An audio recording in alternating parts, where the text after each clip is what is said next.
desculpa aí, às vezes você tá meio pálio, sem duro, que nem vira-lata, sem fé no futuro, vida louca. Raconter sa vie de gamin des rues à l'aide d'une caméra, une idée originale réalisée dans les locaux d'une association à Sao Paulo. Des rires, de la violence, la mort jamais très loin. Vida Luca, un documentaire émouvant de Gaëla Blandi et Joanne Le Camaret.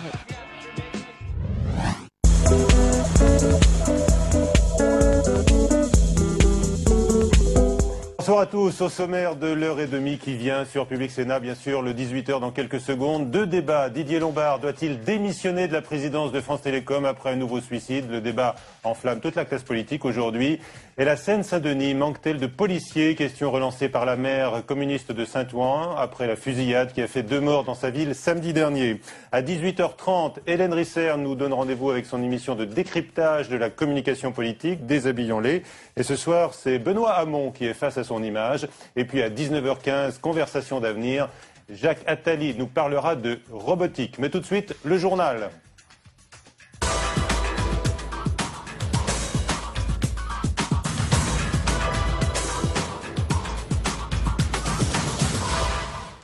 Le 18h, toute l'actualité politique de ce mardi 29 septembre. Voici les titres. Une série de mesures en faveur des jeunes annoncées aujourd'hui à Avignon par Nicolas Sarkozy, dont l'extension sous condition du RSA aux moins de 25 ans. 160 000 jeunes devraient en bénéficier. Un chèque de 5 milliards d'euros signé à l'État par BNP Paribas. La banque va rembourser par anticipation l'argent public qui lui a permis de traverser la crise financière, façon aussi de se libérer de la tutelle publique. Le malaise persistant chez France Télécom amène la gauche à demander la démission du PDG Didier Lombard. Nouveau débrayage du personnel à Bordeaux et Annecy où travaillait le salarié qui s'est donné la mort hier. Dans ce journal, nous ouvrirons le dossier de la souffrance au travail. Relance du service civique volontaire, création d'un service public de l'orientation, versement progressif d'un 10e mois de bourse. Nicolas Sarkozy a détaillé son plan pour les premières victimes de la crise, les jeunes. Mesures clés largement commentées, parfois décriées, y compris même de la droite. La possibilité pour les moins de 25 ans qui ont travaillé de bénéficier du RSA, soit 450 € par mois. Le chef de l'État a beaucoup insisté sur le fait qu'il ne s'agissait pas, selon lui, d'assistanat. Les Français ne peuvent pas bénéficier de droits sociaux différents sur la seule base de leur âge. Ce n'est pas ma conception de la justice sociale. Ce n'est pas de cette manière qu'on encouragera ceux qui prennent tôt leurs responsabilités d'adultes. Voici pourquoi nous avons décidé d'ouvrir le bénéfice du RSA aux travailleurs de moins de 25 ans. Maintenant, à moins de 25 ans, si on a travaillé 2 ans sur une période de 3 ans, on aura le droit au RSA. Si on n'a pas travaillé 2 ans, on n'aura pas le droit. Pourquoi? Parce que je ne veux pas du RMI jeune. Voilà, la mesure ainsi détaillée est loin néanmoins de faire l'unanimité, y compris à l'UMP. Au Parti socialiste, on dénonce ce soir un leurre. Les organisations étudiantes évoquent un simple premier pas. Le plan jeune a été concocté à partir des recommandations de Martin Hirsch. Comment le haut commissaire aux solidarités actives, personnalité d'ouverture, s'y prend-il pour faire avancer ses idées? Enquête de Fabrice Cunet. Mais comment fait-il? Avec l'extension du RSA, même limitée, Martin Hirsch a une nouvelle fois eu les faveurs de Nicolas Sarkozy. Et tant pis si les députés de la majorité s'inquiètent. Les sénateurs UMP et eux défendent la mesure, ils défendent l'homme aussi. Je crois qu'il a l'oreille du président, c'est sûr. C'est un homme qui connaît bien les choses et un homme qui a eu, avec ses fonctions associatives, une très grande expérience. Et c'est un grand humaniste, c'est sûr. Donc je pense qu'on peut lui faire confiance, oui. Martin Hirsch a sa méthode pour faire passer ses idées. Il expérimente sur des territoires pilotes où il lance une large concertation, comme dans le cas du RSA élargi. Moi, je crois qu'effectivement, il a une approche qui est une approche très pragmatique et peut-être qui est différente, si vous voulez, de cette approche de l'ensemble de nos ministres qui sont encore dans un système qui est un système qui fonctionne. Lui, il bouscule, il ouvre les portes, casse les carreaux, et puis quand on ne le laisse pas ouvrir, hop, il arrive par la porte d'à côté. Des ministres d'ouverture, il est certainement le plus libre, le plus influent aussi. Revers de la médaille, Martin Hirsch dérange à droite et déçoit parfois à gauche. Un non-lieu général requis par le parquet de Paris dans l'enquête sur les chargés de mission de la ville de Paris, dans laquelle Jacques Chirac et une vingtaine de personnes sont mises en examen. J-2 pour les militants socialistes, invités à répondre à 11 questions sur la rénovation du non-cumul des mandats aux primaires ouvertes pour la présidentielle. L'inquiétude de la direction du parti porte sur la participation, alors que le nombre d'adhérents à jour de cotisation s'établit à quelques 64 000, loin des 200 000 généralement évoqués. Julie Trassard.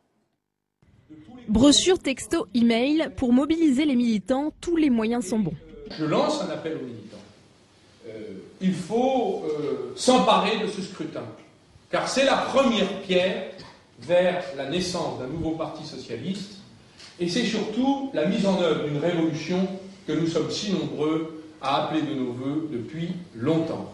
Invités à se prononcer jeudi sur les primaires ou le cumul des mandats, les socialistes n'ont pas l'air pressés de se rendre aux urnes. Le taux de participation est pourtant crucial pour la direction en mal de légitimité. Après les affaires de fraude qui ont secoué le parti, c'est maintenant les militants qui désertent. Libération ont publié les chiffres ce matin. Seuls 64 300 adhérents sont à jour de cotisation sur les 200 000 affichés. La direction martèle donc qu'il est possible de payer le jour du vote sans grande conviction. C'est un scrutin dont on connaît le verdict. La question de savoir si les militants viendront lui donner de la force par une participation importante est posée. On va dire que ce sera, à mon avis, une participation normale. Pronostic frileux donc. Le PS est-il devenu un parti sans militants? Réponse jeudi soir. Bertrand Delanoë assure, lui, ne pas être en situation d'être candidat à la présidentielle de 2012 et il ne voit d'ailleurs pas de raison de le devenir. Il se dit heureux d'être maire de Paris pour les 4 ans et demi qui viennent. C'est par le biais d'une augmentation de capital que BNP Paribas va rembourser dès le mois prochain les 5 milliards d'euros prêtés par l'État pour traverser la crise financière, volonté de se dégager de la tutelle de ce dernier, mais également souci de soigner son image. Bérangère Dinglat explore les motivations de la première banque française. Plus 3% de hausse de l'action BNP Paribas à la bourse, c'est la conséquence directe de l'annonce du remboursement des 5 milliards d'euros d'actions souscrites par l'État. En devançant ses concurrents, le groupe fait une bonne affaire. Ces actions préférentielles rapportées à l'État, il a déjà rapporté à l'État pour 2 milliards, 8 ou 9% de taux d'intérêt. Donc, premièrement, BNP Paribas estime que ce coût de financement est élevé. Deuxièmement, voudrait éventuellement se départir des conditions qui étaient assorties à ces prises de participation en matière de rémunération de dirigeants, en matière de contraintes qui étaient imposées. La banque réalise de sérieuses économies puisqu'elle rembourse à l'État les actions à leur prix d'émission, alors même qu'elles valent aujourd'hui plus du double. L'État se prive au passage de 5 milliards d'euros de plus-value. Pour autant, Baudouin Pro, patron de la Banque française, promet de respecter les obligations exigées jusque-là en termes de crédit et de rémunération. Un geste supplémentaire, 2 jours après l'annonce de fermeture de succursales dans les paradis fiscaux. Il y a un aspect affichage qui méritera d'être approfondi. Cela étant, de nouveau, ça va dans le bon sens. C'est un signe que les banques ont pris en compte leur intérêt commercial et que, en l'occurrence, ça passe par des comportements plus vertueux que par le passé. Mais de nouveau, il faudra aller au-delà de l'annonce. Déjà moins touchée par la crise que ses principales concurrentes, la BNP Paribas veut témoigner aujourd'hui d'une bonne santé financière, un signe fort sur le marché mondial. La double casquette d'Henri Proglio, critiquée notamment par François Bayrou, qui dénonce une confusion des genres inacceptable, dit-il. Proche de Nicolas Sarkozy, Henri Proglio va prendre la tête d'EDF tout en restant dans les instances dirigeantes de Veolia. Le conflit d'intérêts et de disponibilité entre l'entreprise publique et l'entreprise privée est pointé par le président du MoDem, auquel se joignent ce soir des voix au PS et au PCF. Question du 18h. Didier Lombard, le président de France Télécom, doit-il démissionner? Oui ou non? Les politiques répondent aujourd'hui, et vous aussi d'ailleurs, sur le site du nouvelobs.com, le partenaire du 18h. À l'instant précis où je vous parle, 83% des 303 votants disent oui, oui ou non. Nous posons la question avec nos invités.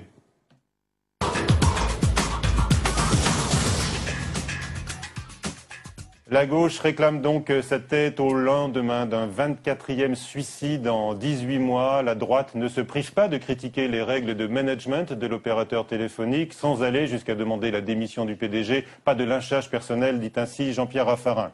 L'audition de Didier Lombard par la Commission des affaires sociales, qui réclame une gestion plus humaine, relance aujourd'hui le débat. Élisée Cardi. 2 heures d'audition et un sale quart d'heure pour Didier Lombard, le PDG de France Télécom, venu s'expliquer sur la vague de suicides dans son entreprise.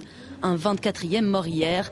Cette fois, il l'assure, France Télécom a bien pris la mesure du problème et va prendre des mesures claires. Il s'agit de prendre en compte les situations personnelles dans les décisions professionnelles, de façon à mieux comprendre quel est l'impact sur la vie de nos salariés, l'amélioration des conditions de travail, enfin toutes ces choses-là qui sont en fait remettre l'humain au centre de nos décisions. Un retour à l'humain expressément demandé par les sénateurs durant l'audition. À la sortie de la confrontation, un malaise certain. On plaisante à peine. Oui, c'est ça. Tout va changer. Monsieur Lombard est de 42. 42. Moi, je me dis que si cette entreprise n'est pas capable de très vite mettre en place tout un réseau pour essayer de dépister les personnes les plus fragiles, eh bien, il faudra que les têtes tombent. Moi, je me disais que il n'y a pas un général qui, dans l'armée, aurait gardé son poste s'il avait perdu autant d'hommes. Vous pensez qu'il aurait dû démissionner? Je pense qu'il faudrait qu'il l'envisage sérieusement. Et face à la fronde, d'autres refusent de considérer la responsabilité d'un seul homme. Je dis qu'il est passionné par son entreprise et qu'il a sauvé son entreprise. Pour le reste, dans une communauté de 120 000 hommes, il y a beaucoup, et de femmes, il y a beaucoup à faire en permanence. Et dans la tourmente, Didier Lombard a déjà reçu le soutien de son futur successeur en 2011, Stéphane Richard, totalement solidaire. Nos invités dans le 18h, Philippe Dallier, bonsoir. Vous êtes sénateur du groupe UMP. Eliane Assassi, sénatrice communiste. Vous êtes tous les deux élus de Seine-Saint-Denis. Avec nous également Hubert Prolongeau, qui est co-auteur avec Paul Moreira de ce livre « Travailler à en mourir ». Vous avez mené une enquête dans le monde de l'entreprise, jusqu'où la dépression parfois mène au suicide. France Télécom n'est pas la seule entreprise concernée. Vous pourrez en parler avec nous. Également Jean-Claude Delgen, vous appartenez au cabinet Technologia et vous êtes en mission justement pour France Télécom. Alors on a entendu des politiques aujourd'hui. Oui ou non, Didier Lombard doit-il partir? Est-ce qu'il doit démissionner pour assumer en quelque sorte votre avis, Philippe Dallier? Je pense qu'il est face à ses responsabilités et face à sa conscience. Moi, je ne vais pas lui dicter sa conduite aujourd'hui. C'est vrai que cette entreprise vit une situation particulièrement dramatique et qu'il faut s'interroger sur le pourquoi et trouver des remèdes le plus vite possible. Eliane Assassi. Oui, moi je pense que M. Lombard doit démissionner, mais j'aurais attendu d'une personnalité telle que lui qu'il fasse lui-même ce choix. Mais au-delà de la personne, parce que je pense qu'effectivement il ne faut pas stigmatiser les personnes, M. Lombard est assez représentatif, emblématique de choix politiques qu'il met en œuvre. Donc c'est une des raisons pour lesquelles le groupe communiste demande d'ailleurs... Vous parlez de choix politiques, vous voulez dire de choix de management? De choix de management, mais pas que, de choix d'orientation politique, c'est-à-dire la course au profit, la rentabilité à tout prix, etc., conduit aussi à ce que des dirigeants fassent pression auprès de leurs salariés. Et malheureusement, on peut aboutir au drame que l'on connaît aujourd'hui. Hubert Prolongeau, vous avez une réponse à formuler? Pas d'opinion personnelle. Je ne peux pas dire que l'humanité ni la compréhension du problème qu'a montré M. Lombard jusque-là m'est bouleversée, mais je crains que ça dépasse très largement un seul homme et qu'on soit confronté à un système qui est vraiment en marche et que justement l'une des évolutions majeures entre ce qu'on vit maintenant et l'époque assez récente du harcèlement moral des petits chefs, et qu'on ne peut plus réduire le problème à des débordements personnels, à des perversions de personnes, mais que c'est au contraire toute la logique d'un système qui arrive maintenant à une vraie limite. On va y revenir dans un instant avec vous. Vous allez pouvoir nous donner des exemples à partir des cas précis que vous racontez dans ce livre. Jean-Claude Delgen, on va peut-être pas vous poser la question du oui-non, puisque encore une fois, vous êtes au service aujourd'hui de France Télécom. Est-ce que c'est une bonne question néanmoins? Je suis au service de France Télécom et de ses salariés. Je pense que c'est une mauvaise manière de poser le problème. C'est une manière de poser le problème bien française. Le problème, il est très grave aujourd'hui. Il ne faut pas le poser un problème, une solution. Il faut mettre à plat tous les problèmes pour bâtir un vrai plan pour inverser la tendance, un vrai plan. Et c'est très complexe. Il faut du temps. Il ne faut surtout pas personnaliser les choses. D'accord. Et je crois que vous voulez mettre en garde aussi, avertir peut-être les gens fragiles, fragilisés par leur travail, qui nous écoutent. Je pense que c'est très important de dire aux salariés que la parole va leur être donnée, qu'il va y avoir donc dans les jours qui viennent un questionnaire qui va leur être envoyé. La parole leur est donnée. Il faut qu'ils la prennent, il faut qu'ils se manifestent, il faut qu'ils disent ce qu'ils ont sur le cœur. Il faut véritablement comprendre qu'il n'y a pas de fatalité au suicide. Alors, Hubert Prolongeau, voyons comment les salariés peuvent être conduits au passage à l'acte.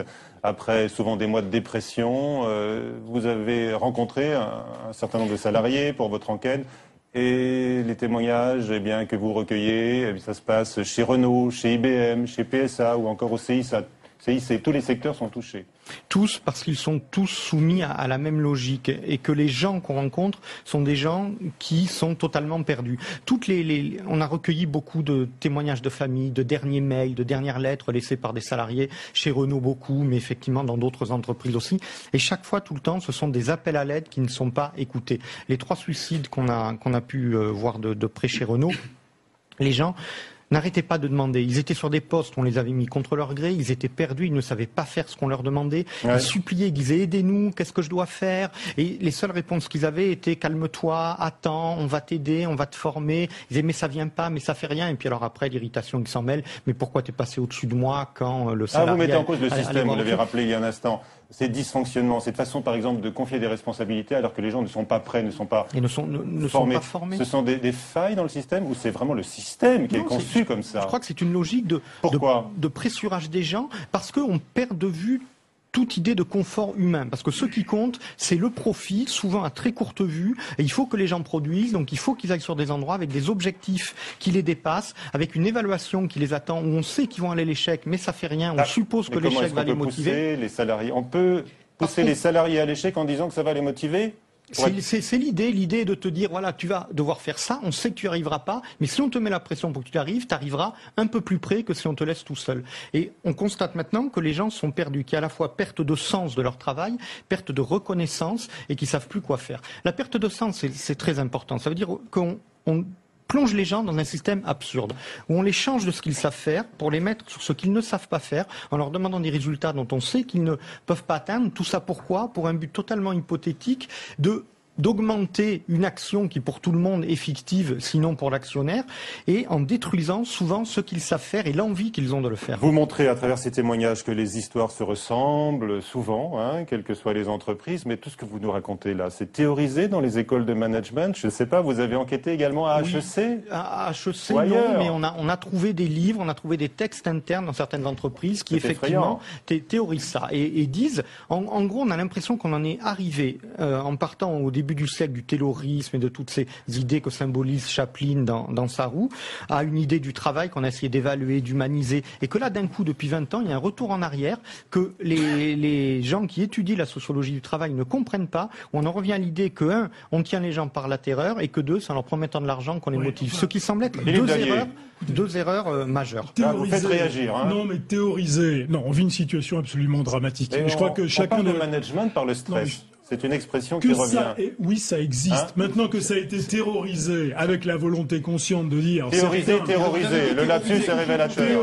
Là, on est dans un lapsus révélateur. On est dans un monde où le lapsus devient cette semaine envahissant. Celui-là est quand même lourd de signification. Sur un sujet comme ça, on peut éviter de jouer là-dessus.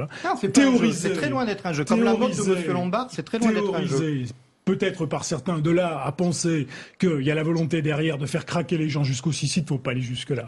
Maintenant, il est certain que chacun doit bien se souvenir que les entreprises ne peuvent tourner qu'avec des hommes et des femmes. Jusqu'à présent, mais justement, c'est exactement ce que je veux dire. Et chacun ferait bien d'en prendre conscience, mais c'est aussi vrai dans les administrations, c'est aussi vrai dans nos collectivités locales quand on en dirige. On sait que c'est extrêmement difficile de gérer de l'humain et qu'il faut essayer effectivement de prendre en conscience tous les aspects d'un problème.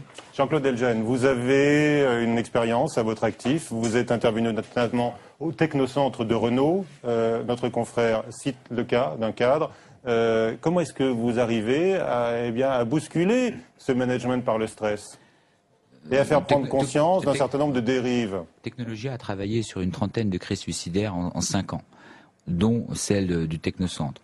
Effectivement, on peut dire aujourd'hui qu'il y a très souvent des crises suicidaires liées à des crises d'identité, liées à des ruptures de parcours professionnel. C'est-à-dire qu'effectivement, on ne sait pas gérer les mobilités fonctionnelles et on ne pose pas suffisamment les compétences requises pour prendre un poste par rapport aux compétences acquises par les candidats. Ce qui fait qu'on les étire.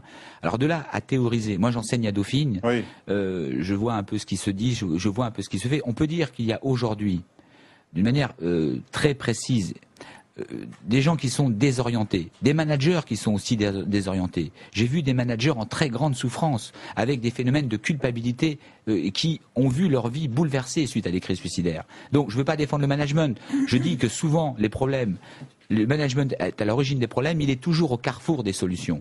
Il faut travailler ensemble pour faire avancer les collectifs et éviter de personnaliser les problèmes. Il y a un système qui n'est pas bon parce qu'il ne met pas la santé de l'homme au centre des décisions. Il faut mettre la santé de l'homme au centre des décisions, faire pour toute réorganisation des études de faisabilité humaine et sociale. Quand on fera cela, on aura une véritable avancée, on aura des changements qui se feront parce que les sociétés, il faut bien qu'elles changent, elles sont dans une concurrence et on pourra limiter et effectivement faire en sorte que les gens soient mieux au travail. Et vous pensez par exemple qu'à France Télécom, l'entreprise n'a pas la boîte à outils, le savoir-faire humain pour, par exemple, accompagner les salariés dans les changements technologiques qui sont permanents dans la téléphonie. J'ai été nommé, j'ai gagné l'appel d'offres il y a une semaine, je ne veux pas me prononcer sur le fond. Je dis simplement que si on a la volonté de mettre l'homme au centre des décisions, si on respecte la santé, on avancera. Et c'est un problème que l'on retrouve y compris dans les collectivités locales, dans les collectivités publiques. On parle des suicides de France Télécom parce qu'en fait aujourd'hui, ça renvoie à un mal-être plus général dans la société française. Et il faut bien dire aux Français, il faut bien dire aux salariés qui sont désespérés qu'il n'y a pas de fatalité au suicide. Il n'y a pas, je dirais, on peut faire des choses. Moi, ce que je peux vous dire, après 5 ans, je terminerai là-dessus, c'est que autant un collectif de travail peut s'abîmer très vite, mais si on met en place de bonnes techniques, on peut très vite... Là, vous insistez beaucoup, vous vous adressez aux salariés, mais il faut s'adresser aux patrons. Mais je m'adresse aussi aux patrons, parce que, comme vous dites, c'est commun. Je veux dire, on peut pas, aujourd'hui, dans une entreprise, il n'y a pas d'un côté les patrons, de l'autre côté, il y a bien sûr le haut management, le top management qui est responsable souvent de la pression financière énorme, mais c'est un bateau et tout le monde doit vivre ensemble. Le travail, c'est ce qui permet d'exister socialement. C'est ce qui permet de se créer, d'avoir une identité. Donc le travail est très important. D'ailleurs, je précise une chose, les gens qui sont aujourd'hui les plus victimes de suicide, ce sont ceux qui sont dans les charrettes, qui sont aujourd'hui dans la précarité, qui vivent des situations terribles et qui sont réduits parfois par désespoir à des solutions extrêmes. Merci. En tous les cas, ce livre sort, Travailler à en mourir. Hubert Polongeau, vous aviez senti monter ce phénomène dramatique. Donc, pendant qu'on y était, oui, complètement. Merci. Autre débat tout de suite du 18h. La Seine-Saint-Denis manque-t-elle de policiers? C'est notre décodage.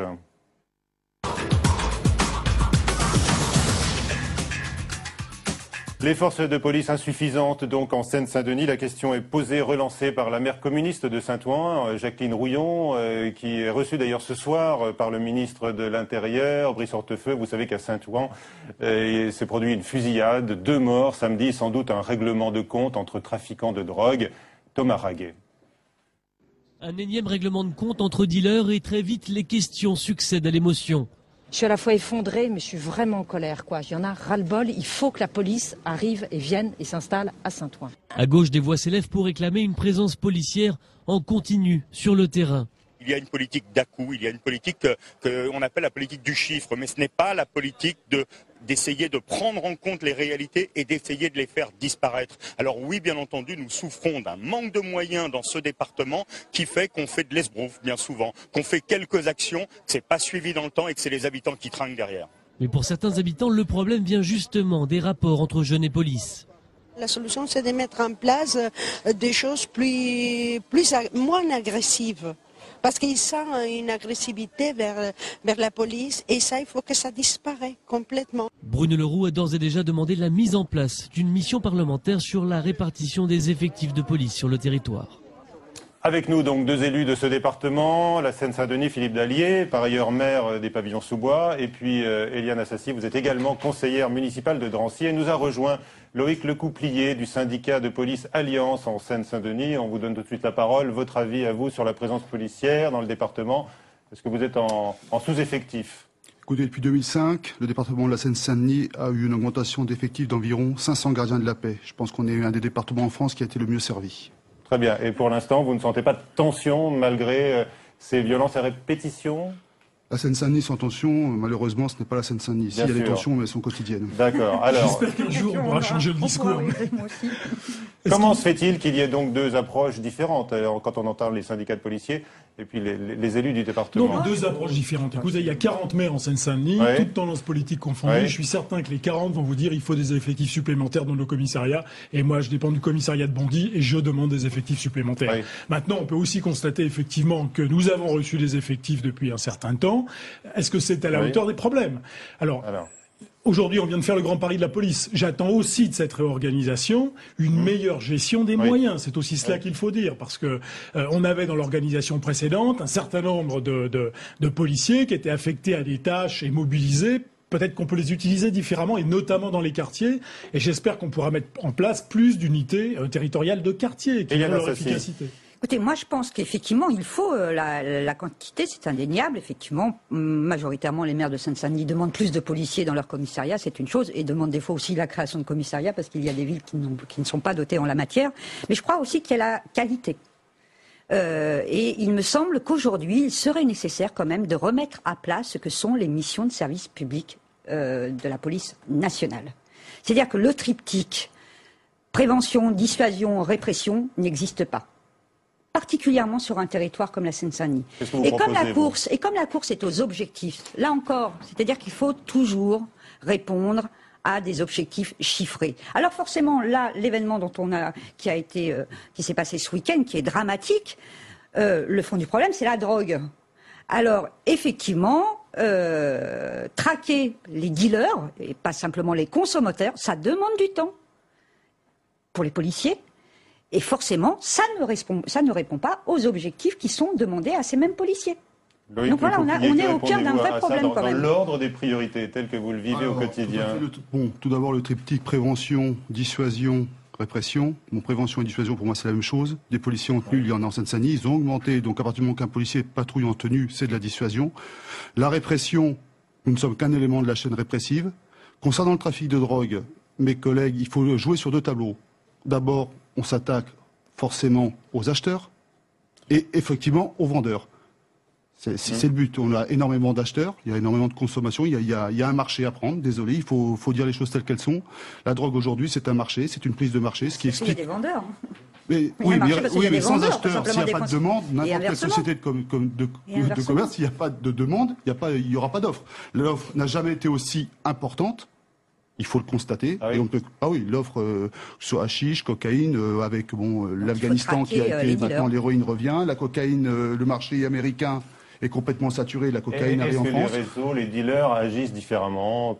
Est-ce qu'ils sont de plus en plus violents, par exemple? Est-ce que systématiquement il y a la présence d'armes à feu? Alors dans ce département, c'est évident. Enfin, ce qu'il faut voir aussi sur la durée, c'est que la délinquance, elle change de forme. C'est-à-dire que ces phénomènes de bande, on les connaissait pas. Moi qui ai grandi dans ce département, ces phénomènes de bande, on les connaissait pas il y a même 20 ans. Aujourd'hui, on a une délinquance qui s'organise, qui gère, chaque bande gère son territoire, organise l'économie souterraine sur le territoire. Ces bandes sont de plus en plus armées. Donc la délinquance, elle évolue. Donc il faut que les moyens en face évoluent également. C'est une question de nombre, c'est aussi une question d'organisation et c'est surtout une question de volonté politique. Et de formation des policiers aussi. Mais ça va avec. Donc il faut aussi, bien évidemment, qu'on s'attaque à l'économie souterraine, parce que c'est de cela dont il s'agit. Ce sont deux bandes rivales qui s'affrontaient sur un territoire. Il y a eu 2 morts, dans chaque bande. Écoutez, c'est comme ça. Maintenant, il faut bien voir que les bandes essaient de mettre en coupe-réglée les quartiers, et ça n'est pas tolérable pour la République, et il faut absolument qu'on y fasse face. Ça n'a rien à voir, mais aujourd'hui, un policier a été mis en examen à la suite d'un tir de flashball à Montreuil, vous vous souvenez. Il avait fait usage de son arme à la suite d'une manifestation. Est-ce que vous estimez que vous êtes là toujours soutenu par les politiques? Parce que j'ai vu qu'un syndicat policier dénonçait justement le soutien apporté par certains partis aux manifestants. Écoutez, moi, pour l'instant, il y a une mise en examen, donc je ne peux pas me prononcer. Personnellement, je dis que tout policier a le droit à la présomption d'innocence. Il y a une mise en examen, on verra à l'issue. Bien souvent, au départ, c'est très événementiel, c'est médiatisé, tout le monde en parle, et on voit que quand ça se gère au final, des fois, là, il n'y a pas grand-chose qui en sort. Donc moi, je suis relativement serein, j'attends. Il y a quand même la perte d'un œil par une jeune personne, quand même. Eliane Assassi, est-ce que vous espérez quelque chose de la rencontre entre la maire de Saint-Ouen ce soir et le ministre de l'Intérieur? On peut toujours espérer, mais Monsieur Hortefeux a rencontré cet été le maire de Bagnolet, a rencontré d'autres élus, et force est de constater qu'il n'y a eu aucune mesure qui a été prise à la suite de ces rencontres. Donc je crains malheureusement que ce soit encore un effet d'annonce. Écoutez, personne n'a de baguette magique. Personne ne sait claquer, c'est dommage d'ailleurs, mais personne ne sait claquer dans les doigts et régler les problèmes. Donc faut pas non plus penser que le ministre de l'Intérieur, en 2 coups de cuillère à peau, va régler cela. Et dans 15 ans, les ministres de l'Intérieur auront encore du boulot en Seine-Saint-Denis et ailleurs. J'espère que ça ne s'aggravera pas, mais... On espère que dans 15 ans, mais bien sûr, mais écoutez, ça sera peut-être amélioré. Que ça soit amélioré, on l'espère. Mais regardons ce que devient la société. Et ça nous interpelle tous, pas seulement la police nationale et les élus, les citoyens également. Et pas seulement la Seine-Saint-Denis. Hein. Non, merci. Oui.